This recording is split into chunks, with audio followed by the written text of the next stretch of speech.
नमस्ते दोस्तों, आज मैं आपके लिए भ्रामरी प्राणायाम के बारे में वीडियो लाई हूँ, जिसे अंग्रेजी में बी ब्रीथ कहा जाता है। सबसे पहले मैं आपको ये प्राणायाम कैसे किया जाता है उसके बारे में बताऊंगी। ये प्राणायाम कब किया जाता है उसके बारे में बताऊंगी। इस प्राणायाम के कौन कौन से बेनिफिट है उसके बारे में बताऊंगी और बाद में ये प्राणायाम को किस मुद्रा में किया जाता है और इस प्राणायाम को करने के जो टेक्निक्स है उसके बारे में बताऊंगी। फ्रेंड्स, इस प्राणायाम को हमें सुबह और शाम खाली पेट ही करना चाहिए। इसके अलावा रात को सोते समय ये प्राणायाम करने से हमारा अंजना चक्र सक्रिय होता है, जिससे हमें अच्छी नींद आती है। जैसा कि आप सभी जानते हैं कि हमारे बॉडी के सारे रिफ्लेक्शन पॉइंट्स हमारे माइंड से जुड़े हुए होते हैं। तो ये प्राणायाम यानी कि भ्रामरी प्राणायाम करने से हमारे दिमाग के सारे सेल्स में एक कंपन सा फील होता है, एक वाइब्रेशन सा फील होता है, जिससे हमारे माइंड सेल्स में ब्लड सर्कुलेशन का फ्लो बहुत ही अच्छे से होता है, जिससे हमारा दिमाग मस्तिष्क शांत काम डाउन रहता है। ये प्राणायाम हमारे नर्वस सिस्टम को भी रिलैक्स करता है। तनाव, स्ट्रेस, एंजाइटी भी दूर हो जाती है। इसके अलावा जो लोग सैडनेस और डिप्रेशन में रहते हैं उन लोगों के लिए ये प्राणायाम बहुत ही बेनिफिशियल है।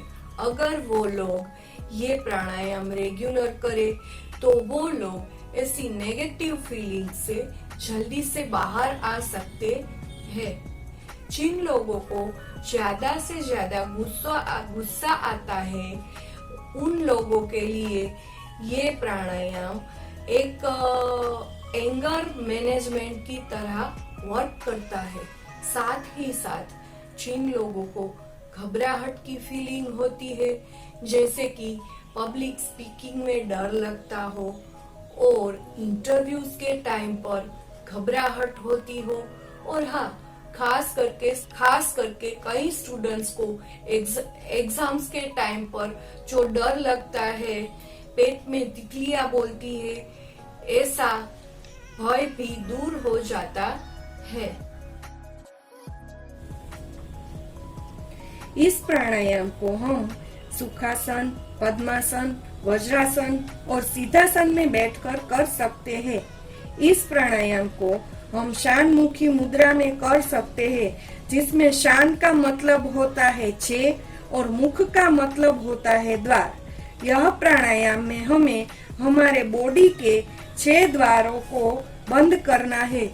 शान मुखी मुद्रा बनाने के लिए हमें हमारी इंडेक्स फिंगर यानी तर्जनी को आंखों के ऊपर रखना है, दूसरी मिडल फिंगर को हमारी नाक के ऊपर, तीसरी नाक के नीचे अपर लिप्स पर और चौथी अनामिका फिंगर हमारी चिन के ऊपर यानी कि ठोड़ी पे रखनी है और अंगूठे से दोनों कानों को बाहर के हिस्से यानी कि जहाँ कार्टिलेज हमारा होता है उसको हल्का सा बंद रखना है। यानी कि हमारे कान, नाक, आँख और मुंह जो कि हमारे सेंसरी ऑर्गन्स है उनको क्लोज करके रखना है। याद रखिए कि हमें ये सभी ऑर्गन्स को हल्का सा ही प्रेस करना है, हमें बिल्कुल भी जोर से नहीं दबाना है। ऐसा बिल्कुल भी प्रेस नहीं करना है जिससे कि हमें प्रॉब्लम हो। हमें बिल्कुल हल्का सा ही प्रेस करना है, जिससे बाहर की दुनिया से हमारा नाता थोड़ी देर तक बंद हो जाता है और हम हमारी अंदर की दुनिया से जुड़ जाते हैं।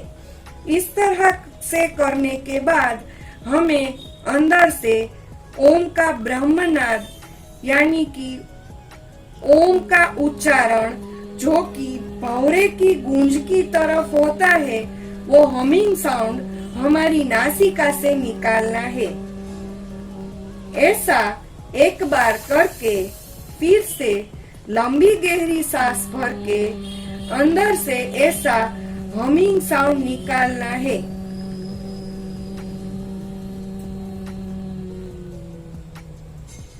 दूसरी टेक्निक के लिए लंबा गहरा सांस भर के इंडेक्स फिंगर को इस 3 उंगलियों को आंखों को बंद करके और फिर अंगूठे से दोनों का मुख को भी बंद करके ओमकार का ब्रह्मनाद यानी कि भौरे की गूंज की तरह ही निकालना है।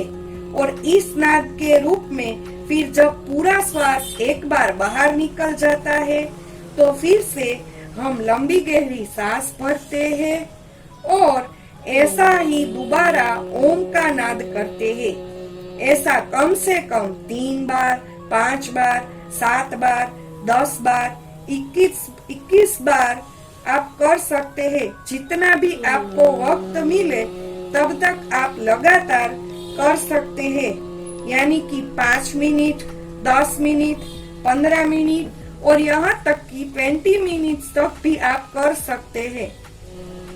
इस नाद योग से यानी कि इस भ्रामरी प्राणायाम से आप एकदम तनाव मुक्त हो जाएंगे और एक आध्यात्मिक लेवल से जुड़ जाएंगे लगातार इस प्राणायाम को करने से। दोनों हाथों को आपस में रब करके आंखों पर लगा के उसके बाद ही खोलना है। ऐसा आप 1 बार या 3 बार कर सकते हैं, जिससे इस प्राणायाम की पूरी एनर्जी आपको अच्छी तरह से मिल जाए। तो फ्रेंड्स, ये प्राणायाम करने से आपको बहुत ही फायदा मिले, ऐसी प्रार्थना के साथ मैं अपने इस वीडियो को कंप्लीट करती हूँ।